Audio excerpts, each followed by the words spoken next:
Hi, everyone. Thank you so much for allowing us to have this time today. Our presentation is a little bit different.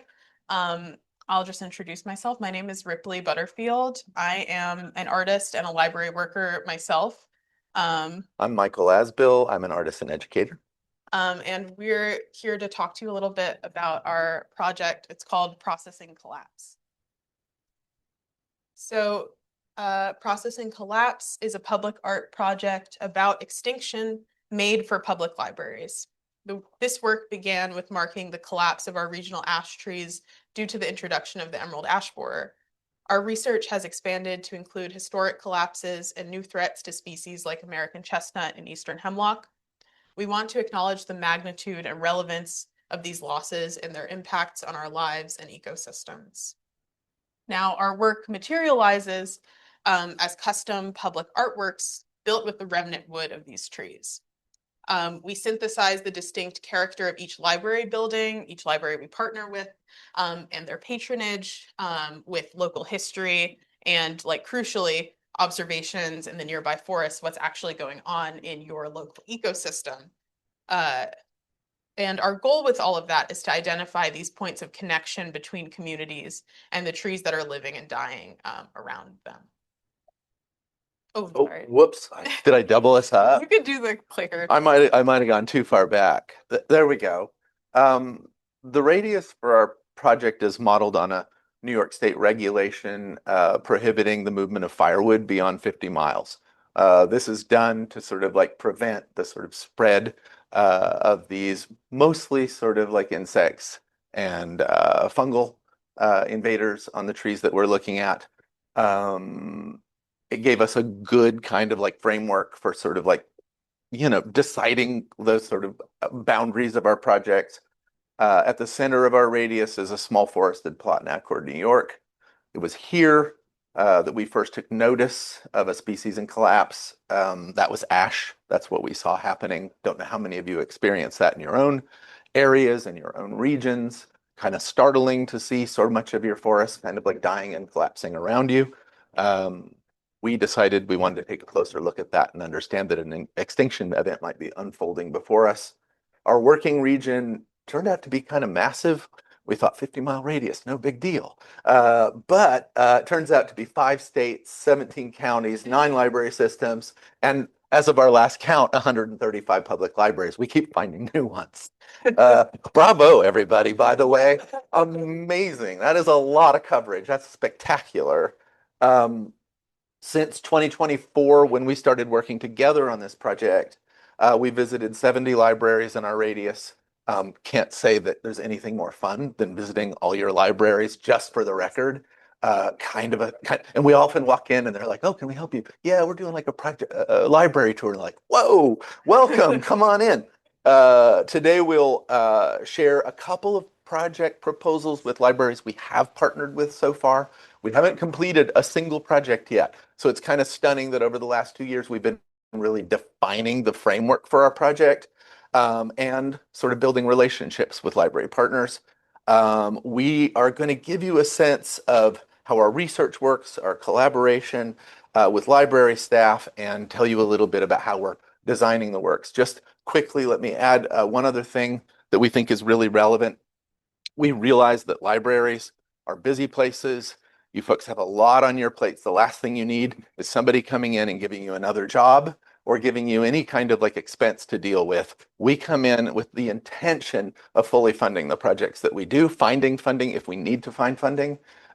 We don't want this to be burdensome, but in any chance we get, we want to collaborate with you. I will say that. I think I'm Okay, take to that, please. continue. So the first library partner that we're going to talk a little bit about kind of in depth today is the Woodstock Library. So last fall, we were invited to be artists in residence at the Woodstock Artists Association and Museum. And we really see these like traditional art opportunities as conduits for library partnerships. So like given the chance to be a resident artist or to show work in a gallery, our intention is to make connections with the library. That is not a secondary thing for us as artists. It's actually, we consider libraries to be this like crucial last commons that is like exactly the place that we think art should be, centered. So in this instance, we connected with the library director, Ivy, and discussed a potential project, and she was really interested. This happened to be not dovetailing, but kind of in the middle of Woodstock's like huge move. The library was actually moving out of its like kind of historic location to a new one, and just as we were presented this opportunity. So we decided to devote our residency to developing a public artwork proposal for the new library location. And so this is how we used our space. This is the Yes Gallery downstairs at WAM. We basically, throughout the course of our residency, I think for 6 weeks that was, we would return to Woodstock every Thursday to conduct research, to talk to the community, and to sort of like brainstorm like, what is our connection to the forest going to be here? And we tracked that research across the walls of the gallery rather than like kind of displaying a work. We basically, track the process of making a library project proposal. And on the second week of that residency, we decided to go for a walk in the woods, which is really central to our project. It's kind of the heart. We decided to go take a walk up Overlook Mountain. That trail is very popular and is on like public land. Has been in use for a long time. And we saw something really exciting. We noticed a really distinct leaf. It has these sharp serrated edges. It kind of glows golden green in the sun, and it's very exciting to see. And that's an American chestnut leaf. The reason that's so exciting, in case you don't know, is American chestnut is probably the best known functionally extinct tree species in the US. It's kind of a lost legend of the sort of Northeast and Eastern region. Chestnut trees used to grow really large and make up a significant part of our forested landscape. And of course, they dropped chestnuts. But in the early 20th century, a fungal blight arrived in the United States that pretty much eradicated this tree from our landscape. However, the species is not entirely gone because of chestnut's ability to stump sprout. So what happens is when chestnut blight kills a tree, the roots can remain alive and send up new sprouts that will only live for so long. They eventually die back of the blight again, but you get these amazing sort of ghost trees that kind of mark where there once was a mature like chestnut tree in the past. Of course, every year less and less of these sprouts return in the places where they still are. But it's so exciting to find chestnut and to know it's still here. And we started paying a lot of attention to these sort of shrubby understory trees that we were noticing. We actually decided to do a little bit of an informal survey on the Overlook Mountain Trail. We saw at least 50 within like a pretty short distance. Maybe half a mile. Yeah, like half a mile. And that told us something about the Woodstock forest. It told us that was a forest where chestnut had been a really prominent presence. And we could kind of track back to when it disappeared or when it sort of lost, when that loss happened. And that became kind of the starting place for our thinking for the library.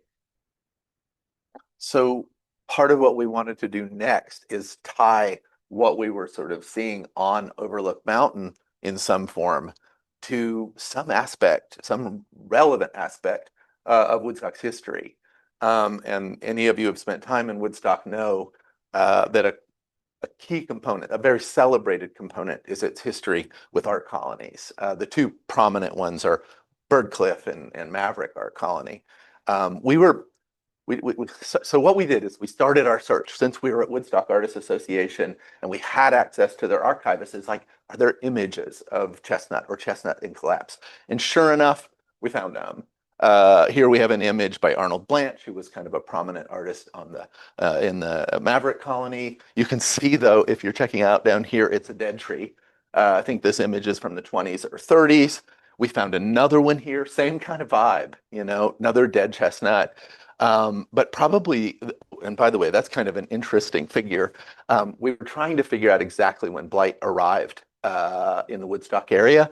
And Alpha Evers has told us that on Thanksgiving Day, 1911, was the first kind of like evidence he could find of it sort of like being, it must have been in a paper. I don't know. He didn't have a footnote.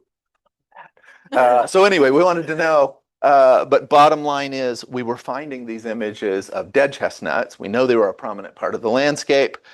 What was also interesting is we learned that the Maverick horse, which is kind of the iconic sculpture that sort of is the spirit of kind of the Maverick music hall, is also carved from a dead chestnut. I won't go into detail about what is so relevant about that, but it was kind of a big deal for us to find. We decided we wanted to go back just a little bit further. So we went back to the origins of the Woodstock art colonies, the Birdcliff colony. There were three partners who were sort of like in this together, a financial backer and a couple of scouts, if you will. One of them goes by the name of Bolton Brown. And he really lobbied for the Catskills as one of the locations for this new colony, which they wanted to sort of establish according to arts and crafts sort of standards. In other words, you had to have a certain kind of elevation and weather and kind of, you know, bucolic, spectacular, lovely kind of quality. And so he felt the Catskills were a place to look. And he got himself a whole bunch of these USGS maps. I believe his was a set of 1889 that were kind of like freshened up in 1902, something like that. We found one of the ones he was using, the one he would have been following when he found Woodstock. And what we figured out was that we could kind of, based on his narrative of finding this location, we could track his exact path through Woodstock. And we discovered that the very last part of his trek brought him right down the carriage road that would have taken you up to the mountain house.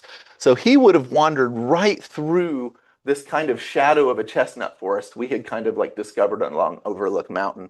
And that was really, really super exciting for us. So we thought, okay, this is like what we want to do. This is where we land. This is the way it's going to work. By the way, there's our little sort of like informal sort of like pins marking out the sort of like chestnut path.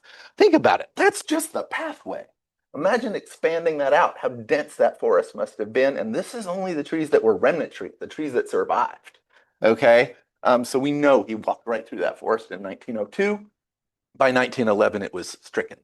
What we're proposing for this library, we brought this in front of their board and they unanimously agreed to support the project and want to have it there, was to create what we think is really, really relevant here, a giant representation of a chestnut leaf. What we intend to do here is build the stem and all of the veinage out of existing chestnut that we harvest from sort of dead trees along the path.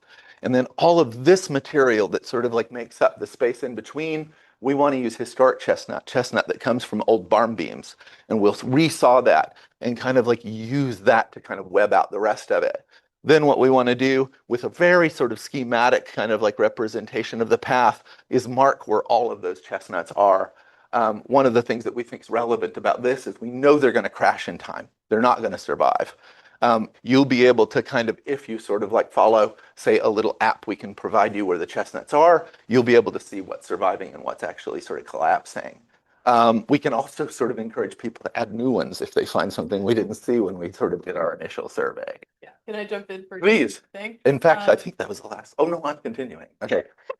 I just wanted to add that I think this project is really exciting for the context of the new Woodstock Library because it really does like this work of grounding the space in Woodstock's history, Yep. both in like its, you know, enormously relevant like art identity and also in the forest in a really accessible way where like you don't have to have this, any prior knowledge about chestnut or about kind of identifying trees. It's really kind of something that we're hoping to reach that particular public, in a super inclusive way, and kind of, ground the library in its history and its place. Exactly. Yeah. And I'm just going to sort of quickly sort of cover another library we were working with. We're going to make two more quick passes. We thought this one was good to kind of show the full arc of our sort of research trajectory. I also wanted to say we're putting together a project for Rosendale Library, which is very exciting for us. Here we're going to be focusing on ash. That was one of the earlier projects that we were proposing. You can see that our project is kind of expanding as we discover other species that we feel need to be thought about. I won't go into detail about emerald ash borer, but if you want to know more, come ask. We'll tell you what we know. One of the sort of things that's amazing about Rosendale Library, obviously there's so many, is that it's in this old chapel, in this old church. It's lovely. You notice that there's these two banks of fluorescent lights. I don't think they love those fluorescent lights. I think they're like, oh God, what could we do? So we're sensitive to that. We pay attention. And what dawned on us is like, well, God, we could replace those lights with one big 32-foot long log that's like cut in half and suspended from the ceiling. Right? I know. Well, we have to hollow it out. We're going to have to talk to an engineer. We got things to do. But I want to just say the renderings are just like rough. It's just a way of kind of like thinking about it. It's just a kind of visual working through. But what it also allows us to do is like rethink the lighting. This isn't a full schematic of how the lighting would work. We're already spending time surveying like how light needs to kind of pool in the different parts of the library. We understand that. But we went to some trouble to figure out like what log we wanted to hang here, because if you know anything about sort of the collapse of ash trees, they're already rotting away. They don't last very long out in the forest. So we knew we had to find something that had fallen against a wall, had gotten propped up, was kind of dry part of the time. So we reached out to Wallkill Valley Land Trust, and that's a perfect partner for us, additional partner for us, because the rail trail runs right through over. If anybody have been out there, right, the trestle just goes right over the top of Rosendale. So we wanted to sort of like talk to them, see if they had any ideas of where we would look. And of course they did. Cara Gentry was like, I know where you should go look. I have an idea. We have a whole property that's like adjacent to the rail trail. And I think that there's going to be enough room that we haven't already cut them up to get them off the trail. And she did. She took us to what was the site, as almost all sites are in Rosendale, an old cement mining site. And we located a log that was kind of like, I don't know if you can quite see it. It kind of comes up like this and rests on this wall, and it's just kind of floating in space. With the help of one of their volunteers, we were able to kind of cut it up into sections that we could use and carted it out of the woods, and now it's sitting on a pavilion next to our studio waiting milling. Yeah. So that's another example of a project that we're working on currently. I'll leave it to Ripley for the last one. One more quickie, but goodie. So Mountaintop Library in Tannersville. I love this library so much. For this project, we decided to really zero in on Eastern hemlock. This is a tree that has a really deep history in the Catskills and even is reflected in the name of the village of Tannersville. It refers to the leather tanning industry that was kind of booming in the 19th century. At that time, they were using the bark of Eastern hemlock trees for their, they're rich with tannins. That's what's used in the process of treating animal hides. So there was this like massive extraction. I see I'm running out of time, so I'm going to go real fast. Massive extraction of hemlock changed the landscape. However, there's a Catskills Forest Preserve. Hemlock does kind of make a comeback, in places where it was once removed. But there's an existential threat in the form of the hemlock woolly adelgid, which is really decimating our regional hemlock trees across the native range. It felt really important to look at hemlock in the context of its past and its future in the Catskills and in Tannersville specifically. We met with Jackie, the library director at Mountaintop. She was very excited to work with us, and our proposal was to make these enormous hemlock bough sculptures using remnant hemlock wood for the, inner vestibule of the library. Oh, I'd love to talk a lot more about this, but here's some of the process. This has been a lot of my work over the past, 9 months or so, kind of translating observations into drawings, into early carving exercises. We harvested a log or a tree that had fallen over the Catterskill Rail Trail on the grounds of the Mountaintop Historical Society. They partnered with us to make that possible. That's going to be our tree. And there's me rather recently working on the first hemlock bough carving. So I'm so sorry for the rapid pace of that last part, but we want to thank you for your time, and I want to acknowledge that those were some very ambitious and large scale projects that we showed, but our work is really about not just adapting to library spaces, but being rooted in what your library is and what it needs and what the surrounding history, the surrounding ecosystem. That inspires the work that isn't secondary to our work. So yeah. And if I could add one more thing, which I don't know is completely sort of recognizable in the presentation so far, we've opted to work primarily indoors. So instead of creating an outdoor sculpture, what we're proposing is something that kind of lasts in the space. I think we all know that there are things that we sort of fall in love with in the libraries where we are that become a part of that kind of architecture, a part of that space. And we'd like that to become a part of one of your libraries. That's part of what we're after as well. If we put work outdoors, we know that we've sort of worked so hard to kind of basically pull out of the landscape. By the way, we only use fallen trees. We don't take down anything that's living. We know that work's going to sort of decompose and that memorial isn't going to sort of last very long. So that's also a focus that I think we just ought to throw in there. Yeah. But I think we could pause and answer questions if you have them. We hope you'll come up and have a conversation with us if you're interested in thinking about something like this for your library. We'd love to talk to you. Very nice. Thank you. Thank you so much.